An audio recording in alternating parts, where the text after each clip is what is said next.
Good morning everyone. Happy Monday guys. So kumusta po tayong lahat?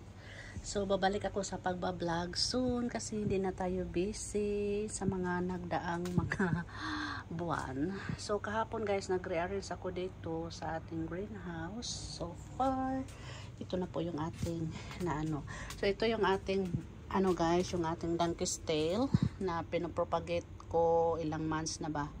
Yung lahat lang po yan na cutting. So ganyan na po yung looks niya ngayon. And then yeah, yung lahat na po na nandito sa loob ng ating shade ay mga propagation ko. Ayan. So ina-arrange ko na sila kasi babalik na naman tayo sa pagbablog. And then most of my propagation guys like this is ready to na sila, ready for sale na sila guys. So marami tayong for sale na plants na naman. Ayan, kasi before kami yung busy sa paghanda ng aming wedding is sobrang dami kong mga nabenta mga kabayan. And then yun nga, sinabi ko sa iba na babalik din ako sa mostly this one yung ating monkey mask. Ito yung best seller ko. So yan po yung mga propagation natin na naglalash na po sila this time. And then pwede na po yan i-propagate again para palagi akong merong stock ng guys yan. Hindi ko sila ibibinta lahat-lahat na walang matira sa akin kasi hindi na tayo makapag propagate. Ayan, this one propagation. And yung dito sa baba guys, ayan mga propagation natin yan. And then this one yung aking Florida Ghost, sobrang ganda guys. Propagation ko yan from here. Ayan, so hindi ko ito na update sa inyo. Maraming beses na pala ito nagpa-flowers yung ating Florida Ghost. Ayan, sobrang ganda ng dahon niya. And tingnan nyo po guys, lumalaki na sila kasi sobrang busy ko sa mga nagdaang buwan. I think 5 months yung palipat kami dito, hindi ako masyadong naka-vlog. Tapos yung preparation namin ng wedding. So ayan, yung ating mga pinopropagate. Ayan, sobrang dami na nila mga kabayan. So nag-start na ako na i-arrange sila. Ayan, para naman mayroon akong libangan once na uuwi na yung mga kapatid ko sa Pilipinas. Ayan, so kaya hindi ako masyadong nakapag-vlog ngayon dahil I spend my time sa aking mga kapatid. Ayan, so paalis na sila next week kaya dinahandahan ko na rin i-arrange yung ating greenhouse. Here, mga propagation natin yan. Prince of Orange. Ayan, so marami tayong mga guys.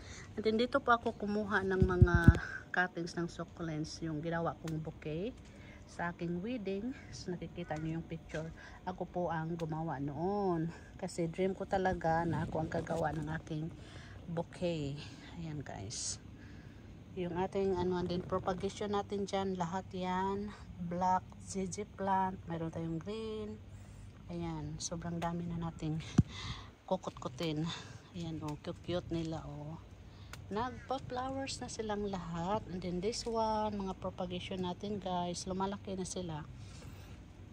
And more propagation coming kasi yun nga, ayan, ayaw kong mawala yung isa kong plants. Kumbaga na sold out sila lahat tapos walang natira sa akin, so hindi na ako makapag uli. Yan, kung mayroon tayong string of hearts, mayroon din tayong string of speed. Yan, sobrang tagalan nito sa akin guys, yung string of speed. Yan, may flowers na siya, so ingatan ko siya guys. This one yung ating tawag dito, ang ganda niya Mendoza. Ayan, so si Mendoza natin mga kabayan. Yung mga purple delight ko, sobrang dami ko ng purple delight. So yung ko sa inyo ngayon is yung nandito sa ating greenhouse. Ayan, and then papakita ko din sa inyo mamaya yung ating nandun sa ating cactus garden kasi medyo marami-rami din akong naitanim doon guys. Ayan, so this one, sobrang tagal na nito mga kabayan, all the way from Melbourne pa ito. So mag 7 years na siya. And then yan, tingnan nyo, yan, gagawin natin yan, i-refresh natin yan once na mag-ano na ako ng enough time. And yung ating monkey's tail, ito yung gusto kong maparami guys. Actually, mayroon akong na-propagate dyan, dalawa. And then this one is, ililipat ko siya sa medyo malaking pot.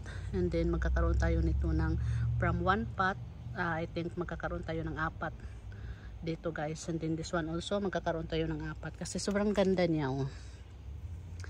Ayan, from Melbourne din ito. Ito yung lagi kong nasasagi, kaya medyo natagalan yung tubo niya.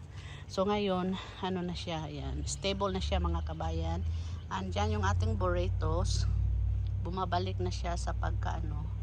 Yan yung maganda kong burritos dati sa dating bahay. Ayan. So yan yung ating greenhouse area.